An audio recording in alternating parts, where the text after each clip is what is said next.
Bienvenue à tous. Aujourd'hui, nous avons avec nous M.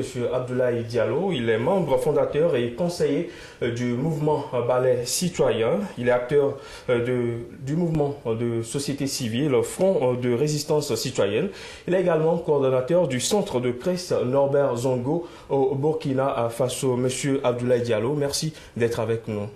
Ben, je suis très heureux, c'est moi qui vous dis merci. Alors, avec vous, nous parlerons de l'implication de la société civile dans le processus électoral au Burkina Faso, une élection qui aura lieu le 29 novembre prochain et qui doit clore la période de transition, une transition érigée après la chute, bien sûr, de 27 ans de règne de Blaise Compaoré. Alors, dites-nous déjà... comment la société civile burkinabé est impliquée dans le processus électoral? D'abord, il faut que je vous dise qu'au Burkina Faso, on a une chance d'avoir une société civile très forte, très organisée, très mobilisée pour l'état de droit, pour la démocratie. Et donc, tout naturellement, cette société civile qui a joué un rôle aussi primordial dans l'insurrection, s'est positionnée aussi clairement pour accompagner le processus électoral. Donc il y a une forte implication de cette société civile à plusieurs niveaux. Nous avons par exemple la mise en place d'une coordination pour l'observation domestique des élections qui comprend l'essentiel des organisations de la société civile, un système pour surveiller les élections, observer les élections et limiter la fraude électorale, limiter la tricherie et permettre d'avoir des élections vraiment transparentes et crédibles.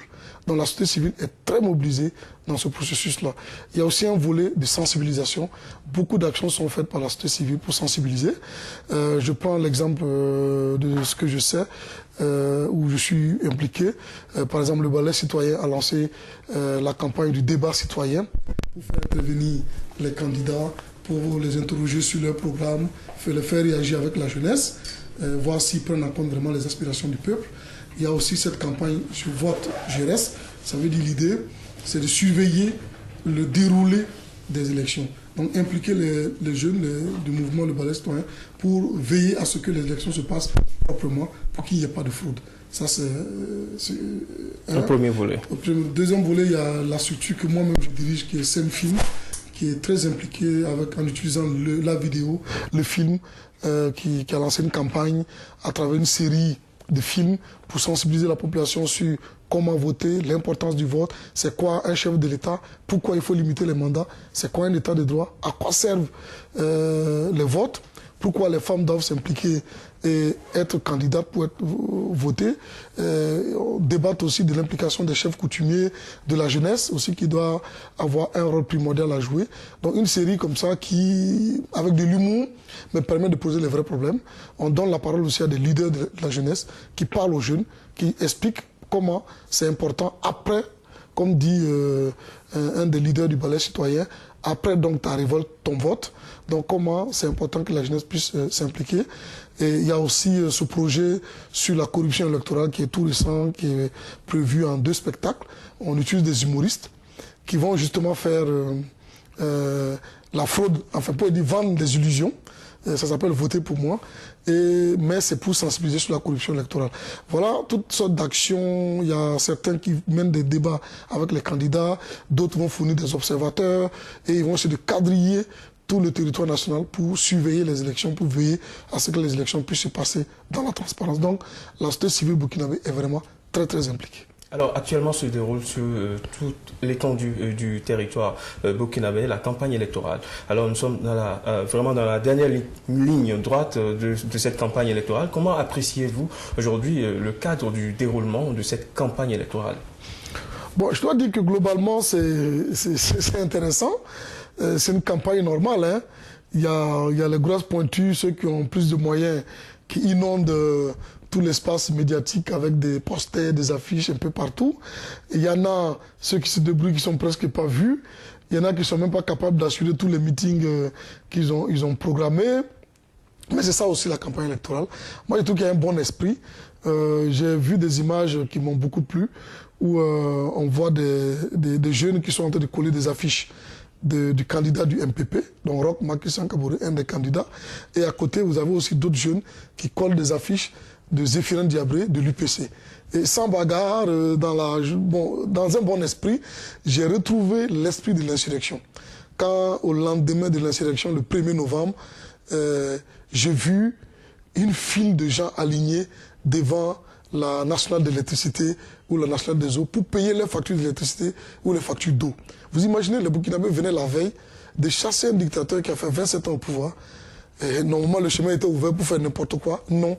Le lendemain, les Burkinabés vont s'aligner pour payer leurs factures. C'est un message fort que j'ai retrouvé. C'est pour dire, nous aimons notre pays, nous voulons que ce pays soit bien dirigé et qu'il soit stable.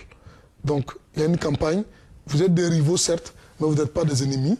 Et il y a cet esprit-là que j'aime bien. C'est vrai qu'il y a des pics et des flèches, ça ne manque pas. Sinon, une campagne n'a pas de piment si les candidats ne se lancent pas de flèches. Mais je pense que l'esprit est bon. Maintenant, si vous me demandez l'analyse du contenu de tout ce qui est proposé, là, on peut faire un débat. Ça, c'est... Allons-y.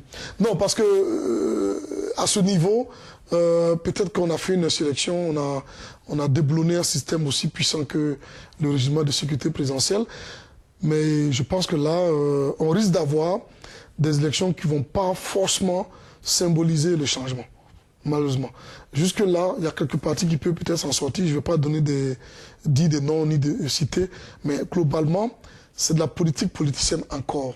C'est encore la politique des promesses. C'est encore la politique, on va vous trouver l'emploi, on va vous trouver ceci, on va vous trouver... Mais on ne montre pas de manière scientifique comment, en se basant, c'est quoi les forces du Burkina, c'est quoi les faiblesses, et en se basant sur les forces du Burkina, quel système on peut proposer réellement pour que le Burkina puisse en sortir. Selon Abdoulaye Diallo, les candidats ne sont pas sincères. Pas qu'ils ne sont pas sincères, mais ils sont encore dans ce schéma politicien que moi, j'aime pas trop. Voilà. Dans ce calcul politicien que j'aime pas trop. Voilà. Peut-être qu'ils sont sincères dans leur démarche, mais moi, personnellement, ils sont dans une démarche politicienne que... Il n'y a pas une rupture véritable. J'aurais voulu sentir un véritable débat sur quelle alternative, c'est-à-dire vers quoi le Burkina va se diriger. Est-ce que, idéologiquement, il y a un chemin à prendre? Est-ce que, véritablement, on a connu un exemple ici, Sankara, pendant 4 ans, qui a quand même essayé un modèle en comptant sur nous-mêmes. Est-ce que, en quantifiant les choses de manière scientifique, en faisant des projections de manière scientifique, moi, par exemple, le Burkina a un atout. Le Burkina est centralisé. On n'a pas de mer, on n'a pas de port. On est un pays qui n'est pas riche en sous-sol, forcément. On n'a pas de verdure, on n'a pas la pluie tout le temps. Mais on a l'avantage qu'on est bien situé. Et on a quand même des gens, une population d'hommes intègres assez intéressante. Et je pense qu'on peut miser sur un pays de service. On peut faire du Burkina Faso un pays de service, c'est-à-dire que du système tertiaire. Changer vraiment l'option et dire on décide de faire de ce pays-là une sorte de Singapour de l'Afrique de l'Ouest. On peut réfléchir dans ce sens-là. Je veux ce genre de débat. C'est-à-dire ce genre de débat, on peut se tromper, mais au moins, quand on va dans ce sens, comment on va positionner le Burkina? Est-ce qu'on va le choisir pour être un pays qui va être un pays de service, qui va être un pays au centre de tous les débats sur cette question de l'unité africaine, du panafricanisme? Est-ce qu'on va positionner le pays comme étant le fer de lance de cette réflexion-là? Voilà le genre de débat qui m'intéresse. C'est-à-dire que Méné dit, ok, nous on veut utiliser le Burkina comme une sorte d'élément de pion pour travailler véritablement sur le fédéralisme, le panafricanisme. On va utiliser le Burkina pour ça. Et pour cela, voilà tel programme déjà qu'on va mettre en place pour faire peut-être du Burkina un hub, pour faire du Burkina un centre de service où les grandes rencontres se tiennent. Et à partir de là, toutes les idées vont se discuter, se développer pour parler du panafricanisme parce qu'on est convaincu qu'aucun État africain n'est viable tout seul. Pensez-vous aujourd'hui que les conditions sont réunies pour que le pays des hommes intègres aille à ces élections dans la transparence et dans des conditions de crédibilité? Normalement, les conditions sont réunies techniquement. Pourquoi? On a fait une insurrection, on a mis fin à une dictature de 27 ans. Elle avait gardé encore quelques éléments qui pouvaient nous perturber. C'était le RSP, qui a eu le malheur de vouloir faire un coup d'État, qui n'avait pas compris le message que le peuple burkinabé avait envoyé, et le peuple a répondu. Non, l'insurrection, ce n'était pas un accident. C'était vraiment une action bien voulue. C'est le peuple qui n'en voulait plus, qui veut un changement, qui aspire à autre chose. Vous n'avez pas compris, on vous donne le message. À main nue, on affronte vos armes et on met fin au coup d'État. On démantèle donc totalement le système de Blaise Compaoré. À partir de cet instant, normalement, les conditions sont réunies pour organiser des élections. On n'a pas un candidat sortant qui est parmi dans la compétition, donc il peut biaiser le jeu. On n'a pas de militaires pour une fois. C'est des civils, presque tous sont des civils, les candidats. Et on a une CENI qui n'a pas le poids, parce que c'est un gouvernement de transition, donc il n'a pas le poids du gouvernement sur ses épaules. On a une société civile très mobilisée pour que les élections soient transparentes. Moi, normalement, je sens qu'on a les conditions réunies pour organiser des élections vraiment transparentes. Alors, quelles doivent être, selon vous, les qualités du futur président du FASO? Parce que vous avez été en première ligne de l'insurrection qui a éclairé toute l'Afrique. Dites-nous, quel doit être le porteur-robot du prochain président du FASO? Je le disais tantôt, c'est celui qui va vraiment symboliser la rupture, le changement, qui va se dire, on ne peut pas continuer comme ça dans un système où il y a une grande majorité qui s'approvit de plus en plus et il y a une minorité qui s'enrichit de plus en plus. Il faut qu'il y ait le courage de dire on arrête ça. On arrête ça, on trouve un système où, même si ça va mécontenter cette minorité riche, de savoir qu'il faut qu'on crée la possibilité de donner la chance à tout le monde. Que quand tu es milliardaire, qu'on comprenne que c'est ta chance, c'est ton dynamisme, c'est... voilà. Mais pas que parce que tu es milliardaire, parce que tu es le fils d'un tel, parce que tu es rentré dans tel système, parce que tu étais proche de Blaise Compaoré, parce que si, parce que ça. Il faut qu'on évite ça. Il faut qu'il y ait cette rupture-là. Et aussi un candidat qui va, comme je l'ai dit tout à l'heure, symboliser la volonté, l'engagement de Burkina Faso comme un pays moteur dans le débat pour le panafricanisme, pour l'unité africaine. Quelle forme on va choisir? Est-ce qu'il faut partir par regroupement concentrique? Il faut discuter de l'unité africaine au plan continental, mais dans tous les cas, quelqu'un qui va engager sincèrement et avec beaucoup de volonté ce débat, parce qu'aujourd'hui, le problème de l'Afrique, c'est parce qu'on est morcelé. Il faut qu'on règle, parce qu'aujourd'hui, le cœur de l'Afrique est complètement chamboulé. Je veux parler de la RDC. La RDC, dans un plan d'autre, réellement, nous tous Africains, on a intérêt à ce que la RDC marche. Parce que la RDC, dans une stratégie panafricaniste, c'est un pion essentiel pour l'unité de l'Afrique. Donc c'est dans l'intérêt de l'Afrique que des pays comme la République démocratique du Congo soient stables, soient réellement démocratiques et soient aussi engagés dans cette unité-là. Moi, je voudrais bien un président du Burkina Faso qui montre une volonté dans ce sens-là. Et le Burkina a des gens qui peuvent vraiment mener cette réflexion-là et aider à poser le débat au niveau africain. Que ce ne soit pas juste une question de principe, mais qu'on commence par des actes concrets. Il y a des actes concrets qu'on peut poser dans le sens de l'unité africaine. Parce qu'aujourd'hui, tous les problèmes qu'on vit, c'est parce qu'on est divisé, en réalité. On ne peut pas rester dans ce schéma où des gens se sont assis, à un moment donné de l'histoire, et ont décidé de tracer. Toi, tu t'appelles Burkina, toi, tu t'appelles Mali, toi, tu t'appelles Sénégal, et ainsi de suite. Non. Il va falloir qu'on engage ce débat-là.